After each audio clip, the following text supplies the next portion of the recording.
jai microphone Beluchi my videos no e for betumi aba Facebook or no mo so abewo se ni a esi anadwo ya eno anadwo around 11 eno mo incident ni see e wo interchange ni so de.ath nim ho na traffic light na se ho na se don eno so ehu ba nyame adom omo ye involve no ba ko na ye call ni nya ntie so da ho da ya sabi omo gu so ehwe no prepare onya some cuts ni ade na ka ni free tema o so free tema we no track we na say traffic light no junction so wa junction so na we na ko kan na we ya nkofo say we exaggerate we bu traffic no bu CCTV cameras ni national security dey na so no eno so bu no obu no nti no office ro say na eba na oba no eno o say trailer ba ko car ketwa na oni the car nti ni o free ho ko ba bi kura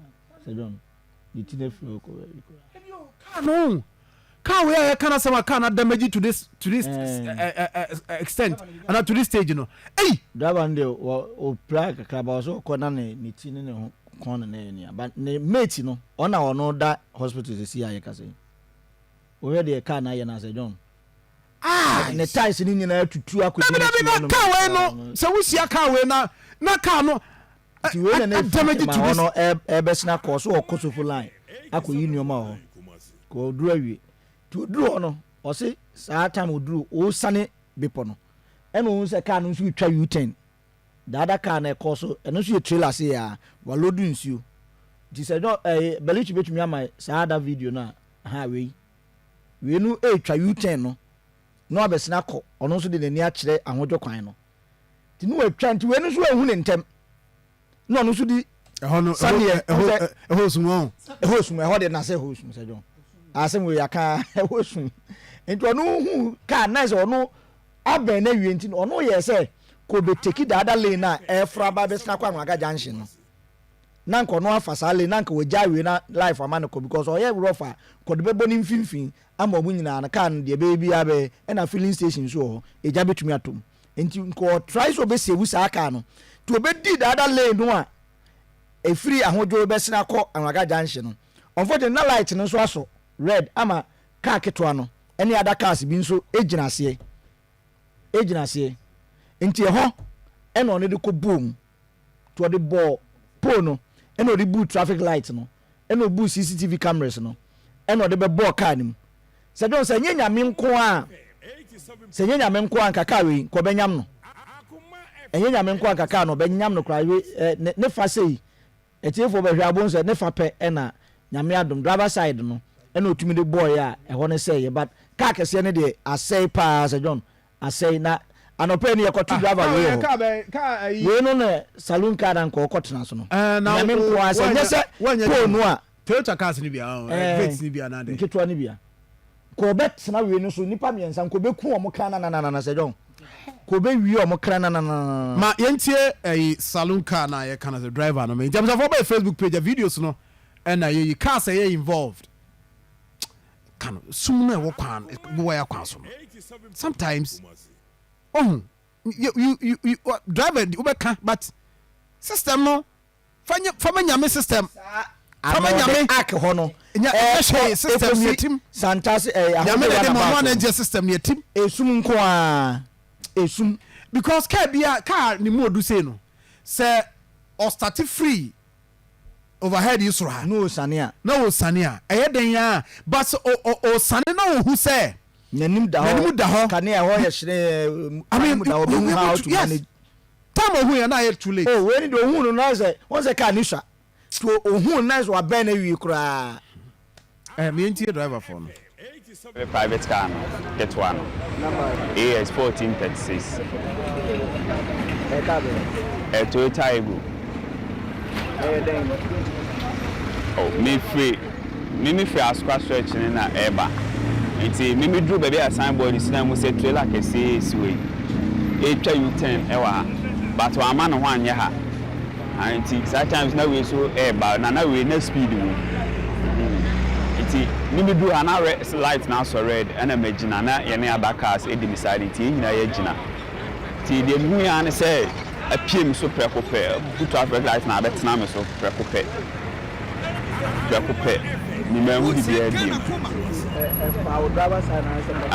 fa driver side no na e 3 na 8 fa driver side no ma e ko share car na so the incident ni siwie ni na me hwe na ese trailer we na ama no ho anya ha ntina ma we na eden efri ni lane me ba but on ko no good traffic light nti sanko obetana me straight but nyame adomuti and the family sana be ayo damage ni is serious serious me kwa me be hwe anopai pa me wa say di mo say nyame di mo afofie pa nyame di mo afofie nyame si be hwe me nti sanka na ka se mo tini nyina aseda na mbe be manya mbe nyame ase me dey Alfred Akoma Adasan.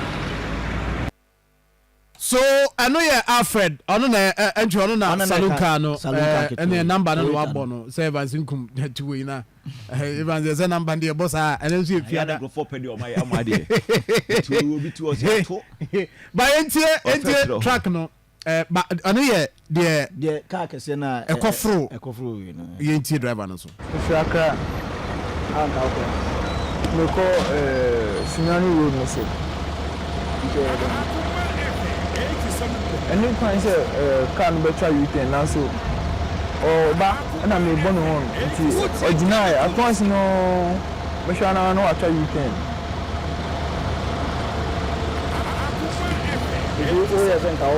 Yes, sir, Anka. May I used to one lane. Michelle Kabaku Kaki be Sin on me. To Kaki to another Sin channel. And I almost I'm 14 to almost be dodging.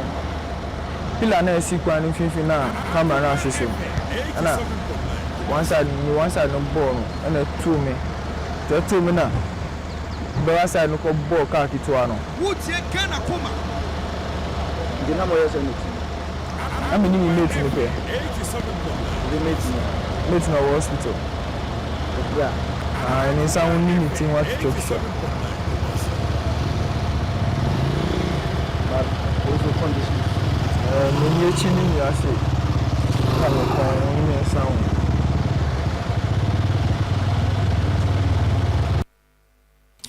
I'm just for Abrantia no oba here MG oh a very young guy young guy yeah around 30 35 there about na when afro you know track driver the cause problem no for track no afina no aba yes na no dware ti anope ya no oba Ojana ko baby ada. Ko baby ada. Omuza ozo ko aduane.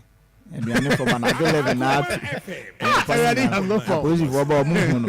Afi no ko aduane dia. Wa ko so accident. Hey, you come on. 87.9. You come on. My yeah okay, so are we done? Okay, so so in fact my yen kanche mpenimfo. CCTV camera no so. Camera ne wabu no.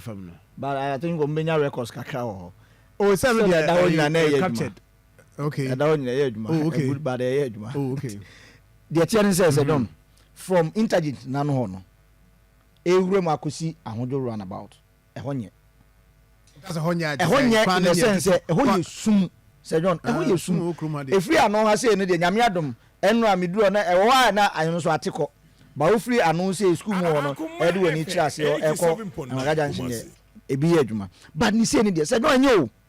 Edu enyumre na wofri o ba ni si a wan wi a nipa kura twema hu no wobebo na to atwene last week ye pon lectures ameba no nyame nko a wotrenyi a wobebu obi ato atwene a hu no na usane wurom ko ye fe ho sen wo ko de ye fe ba na so no saa menem ho no e ho ye tum enye aye kuma simfin wudu ni akiri ma wudi ho ni efri okoni nyina se don light bie ni kwan so efri the akanim ha ekosi ahodo runabout to aso akọ santase runabout light bie ni kwanim empemfo se mebo omon kan kire na ukodru santase runabout no so kra e wonso saa e wo ye tum e wo ye kuma simfin ti yesre omo hwe na nkane na omo nyama ye de ekoso saa pro omo hwe because we ye ken se driver no all ban nanim eda ho no hu nkane bibia ede de yi anka megidi se nkobe hu ka keto yi konfa nkobom ba ye ja ye yi ni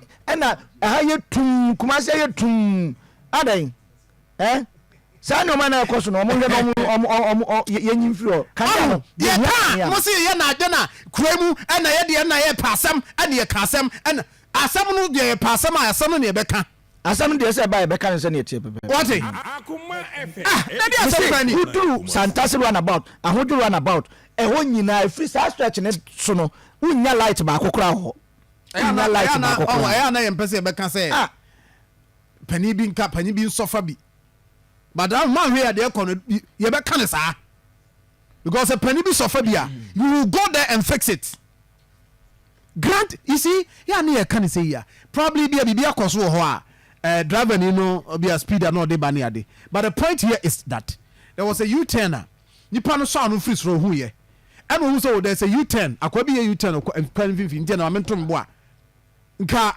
impact no ebe kɔ fam Akoma FM ba ye kan 9 Kumasi esum kroimu